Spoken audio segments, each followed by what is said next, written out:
Tere, head uute uudiste vaatajad! Oleme jälle tagasi saatega Põhjatäht pärast mõneaegset pausi. Täna on minu saatekülalisena Riigikogu liige Ruuben Kaalep ja tänased teemad, ega neist ei saa üle ega ümber, ikkagi seostuvad Ukrainaga. Ja kõige esimesena tahaksime alustada teemast, mis on vägagi akuutne, mis puudutab otseselt Eestit. Ja selleks on muidugi siis Ukraina põgenikud. Ja mõned päevad tagasi, nagu kindlasti mõned lugejad ja sotsiaalmeedia jälgijad teavad, saatsime me laiali avalduse, mille pealkirjaks oli, et ärgem tehkem ukrainlastest uuseestlasi, mis tähendab seda, et põhimõtteliselt, mida meie Sinises Äratuses on see, et neid praeguseid Ukraina sõjapõgenikke ei tohiks Eestisse põlistada ja seda kahel põhjusel. Et üks on see, et palju neid põgenikke hinnanguliselt hakkab siia tulema, et tõenäoliselt Eesti mõistes ühe suure linna jagu ja arvestades ka seda, et suuremas osas on tegu naiste ja lastega, siis sellise arengu demograafiline mõju võib mõjuda siis rahvusriigi perspektiivist vägagi laastavalt, et teadaolevalt muukeelsete osakaal on Eestis juba seal 30% kandis umbes. Ja siis, kui neid veel lisandub mõni 10 000, kes siis jäävad siia alaliselt elama, siis ma ei tea, kus suunas me hakkame liikuma, et eestlaste osakaal väheneb veelgi. Ja siis võõrkeelte ja kultuuride mõju hakkab seda Eestit välja tuhkama avalikust ruumist. Ja teine faktor on see, et kui me neid hakkame siia põlistama, siis juhtub see, et me teeme Ukraina rahvusriigile karuteene, et 10 000 tööeas ikkagi inimesed ja siis, kui me räägime lastest ja noortest, need tuleviku riigi ehitajad, nad jäävad välismaale, nad eraldatakse, kisutakse välja sellest Ukraina omast kultuuriruumist, töökäsi jääb puudu ja kui nad tõesti siia, kui me need alaliselt kinnistame, põlistame siia, siis kes see siis tulevikus sõjajärgselt Ukrainat üles ehitab? See on selline kahe otsaga asi. Sa võtsid 23. siis sõna Riigikogus sellel samal teemal, põhimõtteliselt kordasid neid samu punkte, millest meie siin räägime, aga kas sellele oli mingit vastureaktsiooni ka? Jaa, selles mõttes, et loomulikult me peame aitama neid naisi ja lapsi, kes praegu Ukrainast põgenevad ja mitte lihtsalt sellepärast, et see on kohutav humanitaarkatastroof, mille see brutaalne Venemaa sissetung on vallandanud, aga just nimelt sellepärast, et selle kaudu me saame aidata ja toeks olla Ukraina rahva võitlusele oma vabaduse ja iseseisvuse eest. Ja see on praegu ülioluline, see on see, mille tõttu me ka oleme valmis neid sõjapõgenikke vastu võtma. Ja samas on täiesti selge, et me saame seda teha mingites piirides ja raamides, mis on meile füüsiliselt jõukohane. Et selles mõttes 20 000 pluss põgenikku, kes on juba hetkel Eestis ja keda tuhandete kaupa iga päev tegelikult juurde saabub, et Eesti on proportsionaalselt võtnud vastu Ukraina põgenikke palju rohkem kui enamik Euroopa riike ja mingis mõttes see on ka loomulik, kuna me oleme ühed kõige tugevamad Ukraina liitlased Euroopas. Aga siin kerkivad küljest täpselt need samad küsimused, mida sa ka mainisid, et kas me tõesti võtame neid vastu kui põgenikke, kelle ilmne soov on sõja lõppedes Ukrainasse naasta ja ehitada üles oma sõjas kannatanud riiki, loomulikult Eesti toetusel. Või siis me läheme seda teed, kus on, mida on siin aastaid rajanud osad meie ettevõtjad ja poliitikud, kes tegelikult näevad neid slaavi ja Ida-Euroopa riike sellise odavtööjõu allikana ja unustavad täiesti ära selle rahvusliku mõõtme, geopoliitilise mõõtme ja ka inimliku mõõtme selles, et paraku me praegu ka näeme seda soovi, et käsitleda neid põgenikke kui mingit alamkihti, kes on tulnud siia selleks, et teha odavaid töid, mis siis justkui eestlastele ei ole sobilikud, et minu meelest selline suhtumine on alandav nii eestlaste kui ka ukrainlaste jaoks ja see on täielik karuteene ja täiesti vastupidine sellele, mille eest Ukraina rahvas, Ukraina sõdurid praegu võitlevad. Et üks ülioluline küsimus siin on see, et mis keeles haridust me neile Ukraina põgenike lastele Eestis anname, et 39% hiljutiste andmete järgi nendest põgenikest, kes on Eestisse saabunud, on lapsed ja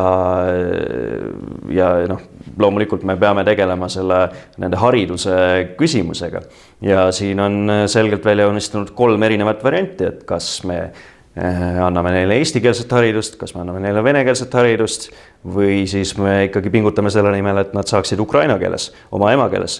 No siin on nagu nende 3 variandi tulemid on järgmised, et Eesti kooli panna, see siib otseselt ju sinna, et nad jääksid siia lõplikult. Vene kooliga sammuti, aga siis nad selle asemel, et nad Eesti kultuuriruumi integreeruvad, siis on see risk, et nad integreeruvad sellesse. Ja see on kõige hullem nende enda jaoks selles mõttes, et isegi kui me arvestame seda, et suur osa neid, kes just Ukraina idaosast on tulnud, ongi pärit venekeelsest keskkonnast ja võib-olla vene emakeelega, siis parim, mida me saame Ukraina jaoks, Ukraina kultuuri, Ukraina keele säilimise jaoks teha praegu on ka nendele Eestis anda see võimalus, et nemad kasvaks ikkagi just Ukraina kultuuri osaks, ka olles siin. Ja millest mina kuulsin, et ma ei tea täpselt ja kindlalt, aga minuni on kandunud selline jutt, et on tõesti Eestis välja töötatud selline nii-öelda e-õppe-programm, platvorm, mis siis kaasab siia jõudnud Ukraina õpetajaid ja põhimõtteliselt jätkatakse nende oma Ukraina laste õppekavade järgi Ukraina keeles kooliõpet siis e-õppe alusel ja selles mõttes, et e-õppe muidugi ei ole nii väärtus või ei ole nii tõhus õppimisvorm, kui on seda füüsiline kool, aga me vähemalt oleme näinud viimase 2 aasta jooksul, et meil on selleks vähemalt need tehnoloogilised vahendid olemas. Ja tegelikult meil on ju nii lapsed kui õpetajad on saabunud siia põgenikku praegu ja peame tegema kõik, et nad omavahel kokku viia. Absoluutselt, et see on elementaarne, nagu sa ütlesid, et kui me kinnistame ka nendes ukrainlastes, kes tulevad võib-olla venekeelsetelt aladelt, et kui me nendes kinnistame seda Ukraina rahvustunnet, mis... Ja kõige olulisem on see, et nendest ka Eestis olles kasvaksid Ukraina patrioodid ja rahvuslased. No täpselt. Selle kaudu me toetame Ukrainat kõige rohkem praegu. Jah, et me ei toeta Ukraina riiki, me ei toeta Ukraina inimesi sellega, kui me paneme nad kohe Eesti või Vene kooli ja tulevikus on siht see, et nad jääksid siia meile töötama, et ma just mõned päevad tagasi sattusin Pärnu Postimehes ühe artikli peale, mille oli kirjutanud reformierakondlane Anneli Akkermann ja kes siis võrdles seda põgenike aitamist laulupeaga, et Ukraina põgenike aitamine on meie laulupedu ja muidugi siis käis sealt artiklist välja, et Eestil on töökäsi vaja ja tegu on usinate töötajatega. Sellest kandub välja. Selle koha pealt me peame ikkagi praegu täiesti selgeks tegema selle, et mil viisil me neid aitame ja mis on kogu selle asja perspektiiv, et kui me neid raame praegu paika ei pane, siis tegelikult see võib lõppeda sellega, et me võtame endale mingeid eesmärke ja kohustusi, mis kas käivad meile üle jõu või siis tegelikult tulevikus ei aita kuidagi kaasa Eesti ja Ukraina rahvuse sõprusele, vaid vastupidi, just tekitavad pingeid. No täpselt, aga sellest nagu niikuinii seda tuleb vältida iga hinna eest. Sellest käib läbi see, kuidas ma ütlen, see reformierakondlik suhtumine kõike, et ütleme niimoodi, et tasakaalustatud eelarve ja SKT kõvera moolokid on need, mida kummardatakse ja kui nii-öelda eelarve on tasakaalus, kui eelarve on tasakaalus ja SKT kõver läheb niimoodi stabiilselt üles, siis on kõik hästi. Et kui kõver läheb üles, on maailm heam. No selline suhtumine, et nagu kõik muu on nagu rahvus on teisejärguline, kultuur on teisejärguline, riigikaitse on teisejärguline, nagu me oleme nüüd jällegi näinud. Et see on selline äärmiselt küüniline suhtumine sellesse kõigesse. No, muidugi nagu üks selline väike nagu punkt, mida tasub välja tuua, et kas ma olen pessimistlik või olen ma realistlik, kui ma näen, et see, ükskord see sõda ikkagi lõpeb, aga ma paraku arvan, et see kestab veel mõnda aega. Ja midagi tuleb nagu välja mõelda, et ega tegelikult me ei saa lõpuni välja võtta seda lähenemist, et ainuke asi, millest Ukraina põgenikud sõltuvad, on finantstoetused nagu Eesti riigilt, et mingid kuidagi nagu tuleks välja mõelda, et kuidas me saame neile mingitki sissetulekut pakkuda. Aga see ei ole nii halb asi selles mõttes, et kui me näiteks asendaksime sellised sotsiaalse ja kultuurilise integratsiooni programmid sellega, et kõik raha, mis nagu läheb sinna, suunatakse selle peale, et tulevikus teha repatriatsioon ehk siis kodumaale saatmine võimalikult lihtsaks. Ja et selleks, et see oleks ka tasuv, et neil oleks võib-olla mingi algkapital või isegi materiaalsed vahendid, kuidas alustada seda oma elu taasülesehitamist. No ma tahan selle ära öelda, et nagu ka üks väga halb näide sellest majanduskesksest lähenemisest on see, et praegune Eesti valitsus selle asemel, et keskenduda puhtalt Ukraina põgenike aitamisele, liigub edasi seaduse muudatustega, mille eesmärk on samal ajal varjatult siis avada Eesti tööjõuturg veel mujalt kolmandatest riikidest tulevale odavale tööjõule, et langetades palganõudeid võõrtööjõule, et see on praeguses olukorras ülimalt rumal, vastutustundetu ja halb märk, et tegelikult on ju täiesti selge, et see Ukraina põgenike arv, keda me paratamatult oleme sunnitud vastu võtma, see ületab vähemalt viimase 30 aasta jooksul kõik sisseränded Eestisse, mis on toimunud. Ja selleks, et sellega toime tulla, me peame kehtestama kohe moratooriumi igasugusele muule immigratsioonile Eestisse. Muidu me ei tule lihtsalt toime. Ütleme niimoodi, et kõik see, mis ei ole nagu, kuidas ma ütlen, absoluutselt hädavajalik. Nii-öelda, et me ei võta uusi võõrtöölisi eriti sellistel aladel, kus tegelikult ma leian, et Eestil on oma seda nii-öelda inimkapitali ka. Ja, et me lihtsalt ei ole võimelised seda praegu võtma, isegi kui me peaksime leidma, et see on hea ja vajalik, mis ka ei vasta tõele, aga kaheldav väide, et see on hea ja vajalik. Aga nagu isegi selle väite kontekstis tegelikult me ei ole praegu selle jaoks lihtsalt demograafiliselt ja sotsiaalselt võimelised.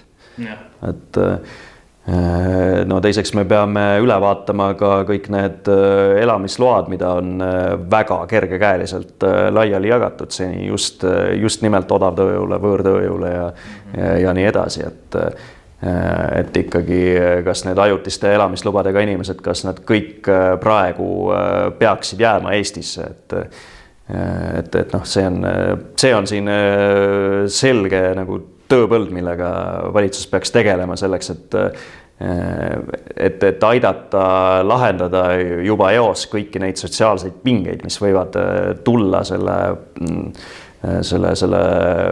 sõja ja põgenike kriisiga seoses. No aga selles mõttes, et kuivõrd praegu valitsusel, eelkõige Reformierakonnal on see majanduskeskne suhtumine, siis pingeid ei eksisteeri, kui see aitab SKT-d ja siis omakorda pahempoolsetele need ei eksisteeri sellepärast, et kuidas nad saavad eksisteerida. Me oleme kõik suur inimlik pere maailmas ja mitte mingeid erinevusi ei ole, me oleme kõik täiesti ühesugused ja kõik tuleme omavahel hästi toime, eks ole. No kahjuks jah, selline lääne tarbimisühiskonnale omane suhtumine on ka Eestis täiesti olemas paljude süsteemipoliitikute ja ettevõtjate seas ja mis on nagu kõige halvem selle juures on just nimelt see, et see ei võimalda tegelikult aru saada üldse sellest, et mille eest Ukraina rahvas praegu võitleb. Jah, ei, selles mõttes see ongi tõsi, et Ukraina rahvas ei sõdi mingite euroopalike ja liberaaldemokraatlike väärtuste eest, vaid Ukraina rahvas, jah, täpselt oma riigi, oma rahvuse, kultuuri, keele eest, sellised nagu kõige tähtsamad baasväärtused, mis nagu tegelikult loovad aluse kõigele muule. Üks rahvas päikese all saaks vabalt oma tulevikku määrata. No täpselt. See on see, mille eest nii eestlased, lätlased, leedulased, poolakad, kõik Ida-Euroopa rahvad tegelikult on siit sajandeid võidelnud. Ja meie mõistame seda. Hea selline näide mikrokosmis on see, et me näeme, kuidas põhimõtteliselt sul on rahvuslased näiteks Azovi pataljoni ja rahvuskorpuse näol võitlevad õlg-kõra kõrval nii-öelda selliste Euroopa orientatsiooniga liberaalidega.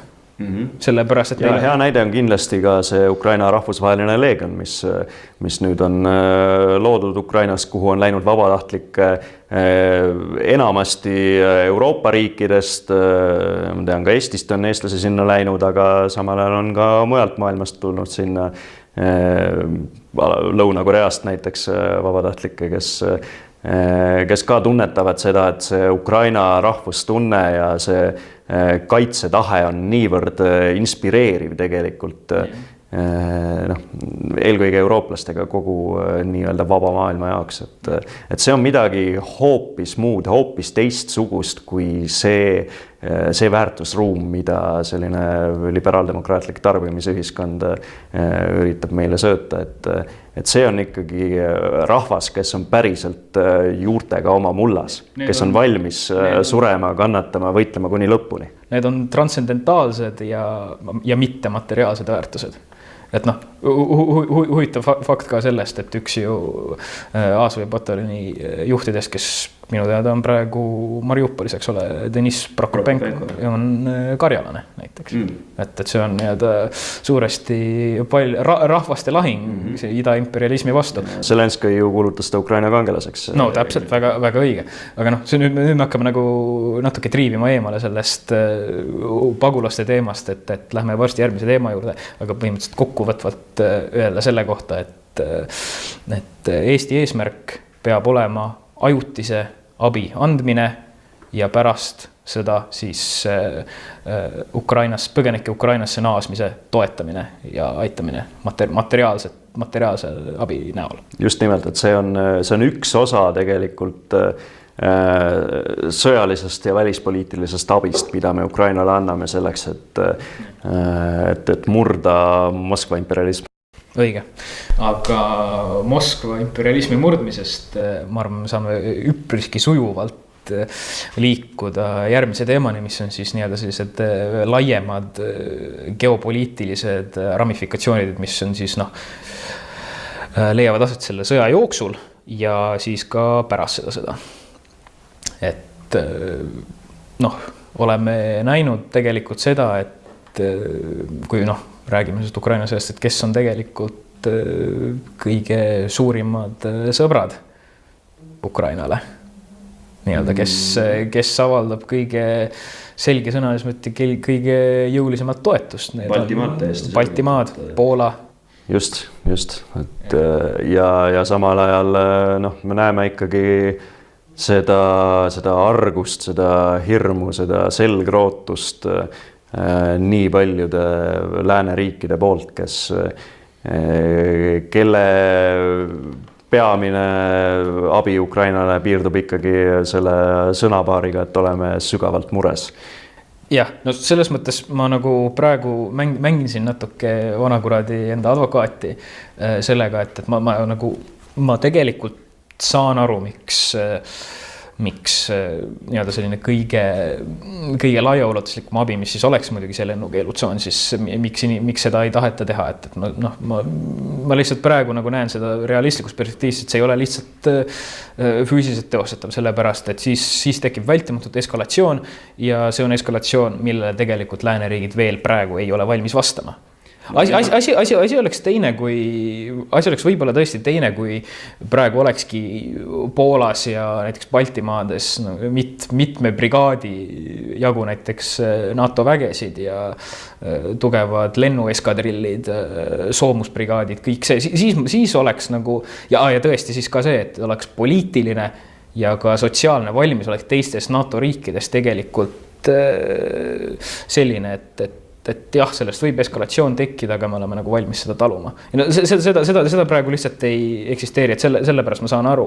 Aga kui me vaatame näiteks nii-öelda seda sotsiaalset valmisolekut Ukraina toetamiseks, siis ma ütlen, et seal nii-öelda Odra jõel, Odra naise jõgedel, ehk siis Poola-Saksa piir, seal on see jällegi see jagunemisjoon, mida me näeme paljudes geopoliitilistes küsimustes, et ida pool Balti riigid, Ukraina, Rumeenia, ka teised Visegradi riigid, selline sotsiaalne või elanikkonna ja ka poliitiliste jõudude valmisolek Ukrainat toetada on palju suurem kui siis lääne pool, siis Saksamaal, Prantsusmaal, Suurbritannias.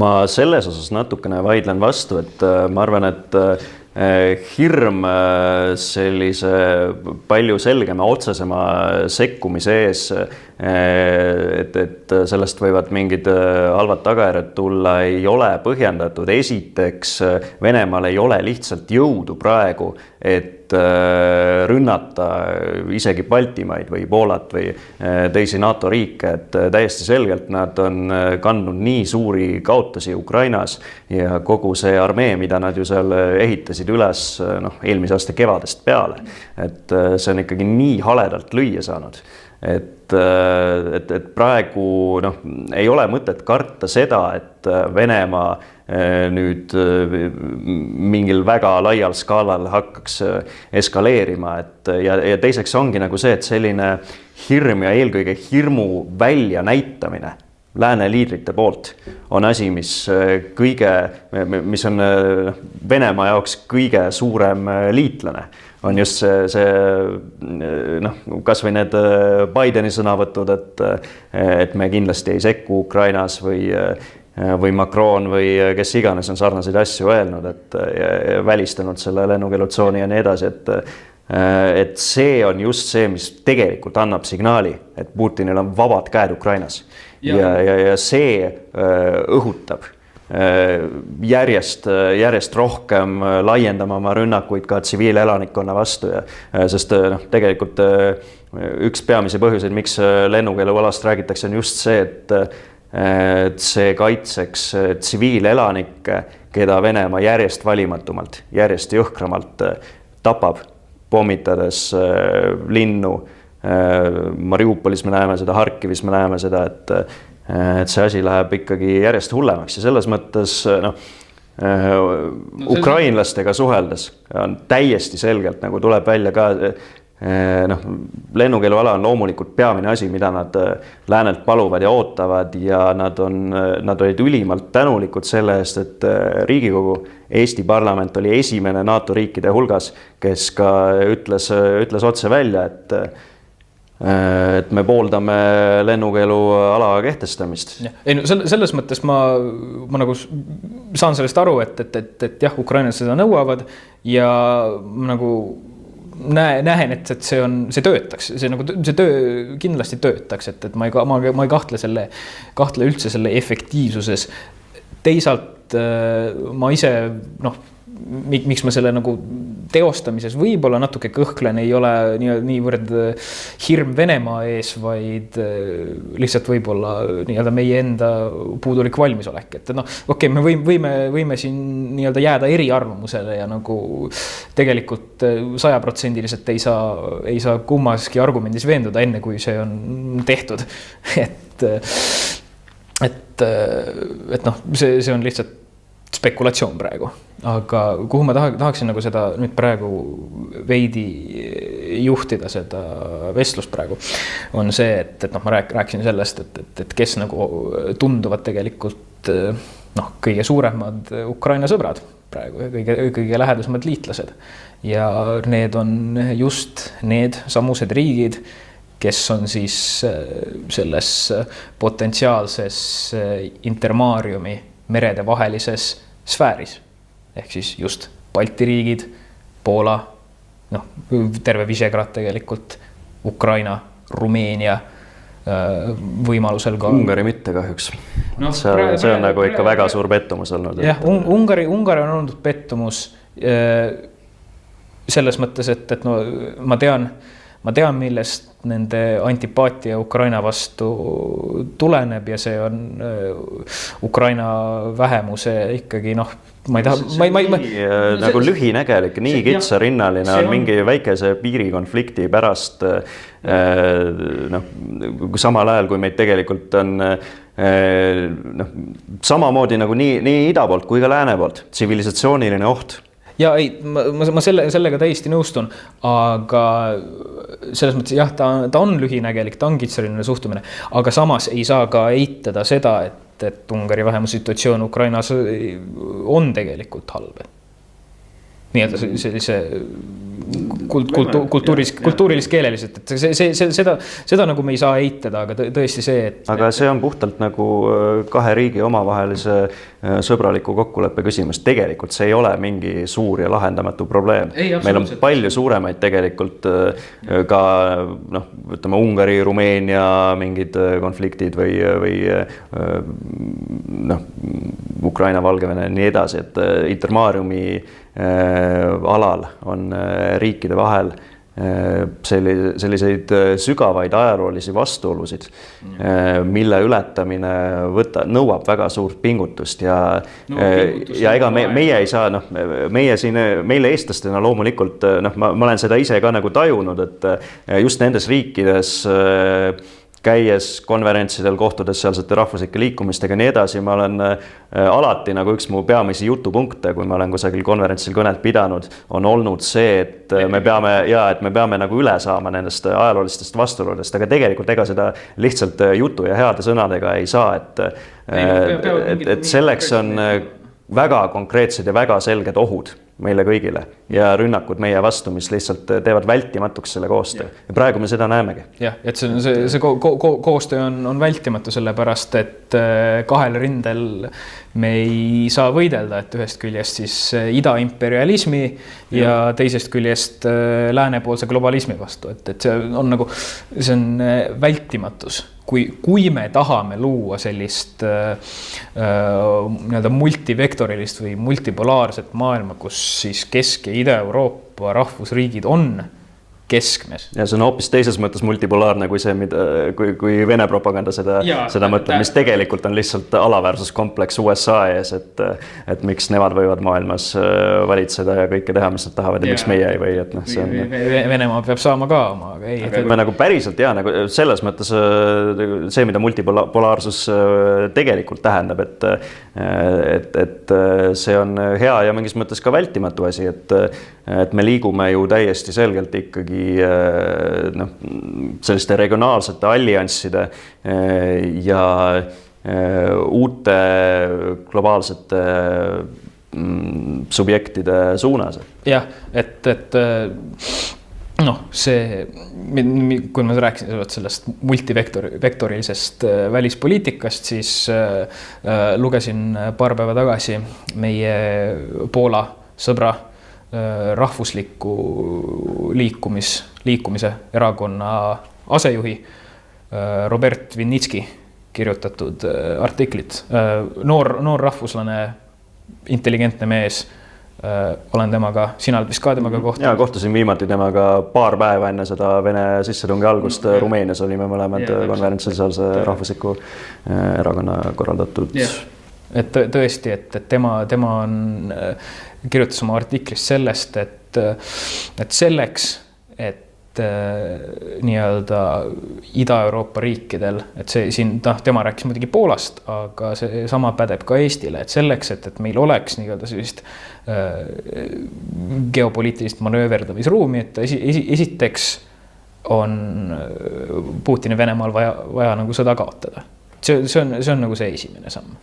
Ja järgmine samm on siis see, et noh, või ütleme niimoodi, et Ukraina peab võitma. Ukraina ainult peab võitma ise, et mitte ei võida Venemaa ja mitte ei võida nii-öelda see... Ukraina võit on meie kõigi võit. Ja Ukraina võit on meie kõigi võit, aga siis nii-öelda meie rahvuslaste eesmärk peab nii kõigis nendes riikides, Poolas, Eestis, Ukrainas, peab olema see, et see ei muutuks siis nii-öelda selle globaalse Ameerika impeeriumi võiduks.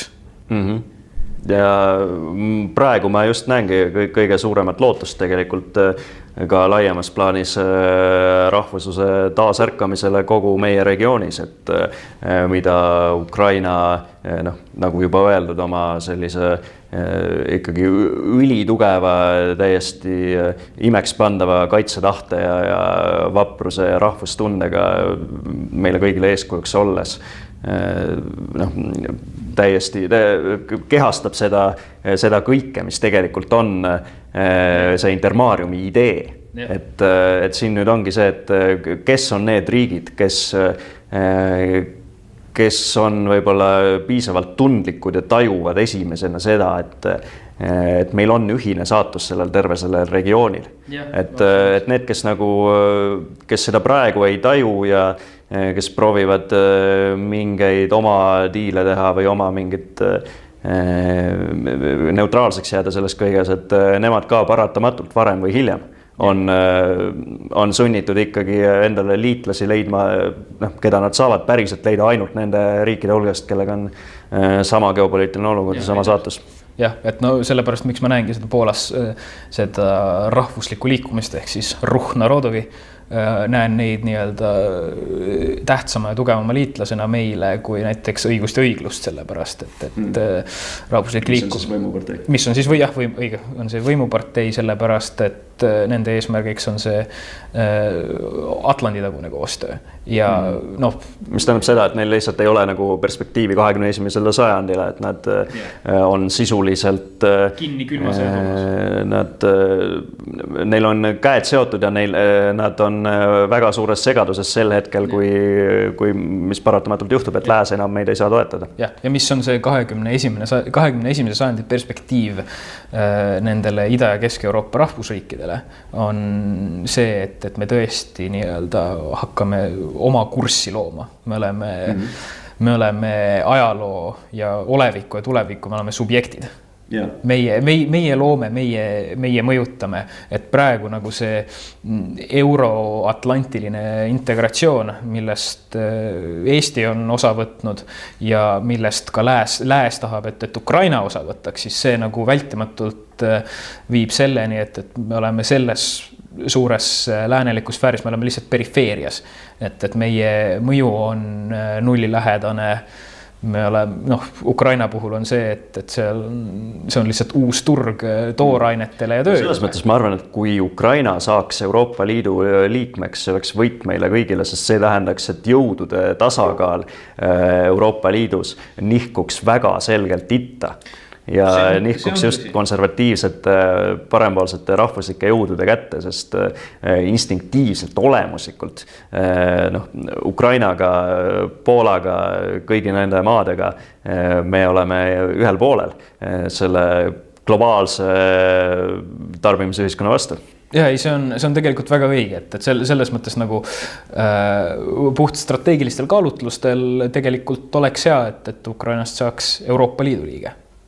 Absoluutselt. Et siis on, see annab nii-öelda meile ka seda manööverdamisruumi nii-öelda, et meil on tugev rahvuslik liitlane tema näol. Ja noh, siis on jällegi see, et siis me saame nii-öelda oma kurssi luua ja nii-öelda võib-olla siis tulevikus ka võib-olla idapoolsele agressioonile, imperialismile vastu astuda, sellepärast, et isegi kui Putin langeb, siis minu ajalugu näitab, et Vene psüühe ta kaldub sellise. Kuni see Moskva impeerium sellisel kujul kestab, olenemata, kes on seal võimul, see on meile selge oht ja meie ideoloogiline, maailmavaateline ja olemuslik vastus. Et sulle võib nagu näiteks Putini asemele võib tõusta Malofejev, kes on või Konstantin Malofejev, siis oligarh, ärimees ja veel hullem veel hullem padurahvuslane kui... Tema on püüdnud ka Lääne-Euroopa parempoolsete erakondadega luua tihedaid sidemeid ju pikka aega. Ja see on nagu, see on nii-öelda... Praegu me nagu näeme ka seda... Sinise äratuse eesmärk, EKRE eesmärk rahvusvahelisel areenil on see, et me saame need lääne rahvuslikud erakonnad lahti Putinist ja toetama siis nii-öelda meie geopoliitilist projekti. Praegu seal ongi siuke ju hästi kas siis skisofreeniline, aga vähemalt nagu kaks selgelt eri suunda. Kui me vaatame lääne rahvuskonservatiivide reaktsioone praegusele Ukraina sõjale, siis osad neist tõepoolest, kes varem elasid illusioonides ja kujutasid ette, et Putin on mis iganes tugev konservatiivne liider, valge rassi päästja ja nii edasi, et need illusioonid on nüüd kokku kukkunud ja nüüd need, kes nendest päriselt jäävad ikkagi Kremli poolele või kes positsioneerivad ennast neutraalsena, samas ikkagi täiesti korrates neid Moskva propaganda argumente, eks ole. Nemad on ka meie jaoks vaenlase poolel, et väga raske on edasi töötada ka rahvusvahelisel tasandil tegelikult selliste liitlastega, kes praegu Ukraina vastaseid seisukohti väljendavad. Me peame, sellepärast, et tegu on ikkagi nii-öelda rahvuslike parempooleste jõududega, et meie eesmärk on ikkagi, mina näen seda, et meie eesmärk peaks olema neid ümber veenda. Et mitte nagu otsekohe täiesti maha salgama, et ise asi on see, kui nad selle retoorikaga jätkavad, aga ma arvan, et me peaksime ikkagi alguses vähemalt proovime mängima selle peale, et näidata, et tegu on imperialistliku riigiga, et mis ei piirdu ainult Putini endaga, vaid ka selle laiema ühiskonnaga, et tegelikult näidata, et Venemaa ei ole Euroopa sõber.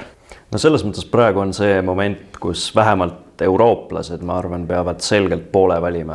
Et ameeriklased võib-olla mitte, nendega on teine lugu, aga... Ütleme niimoodi, et nagu kiiresti öeldes vahele, et kõige halvemad sõnavõtud ja hinnangud sellele tervele sõjale tulevad eranditult Ameerikast.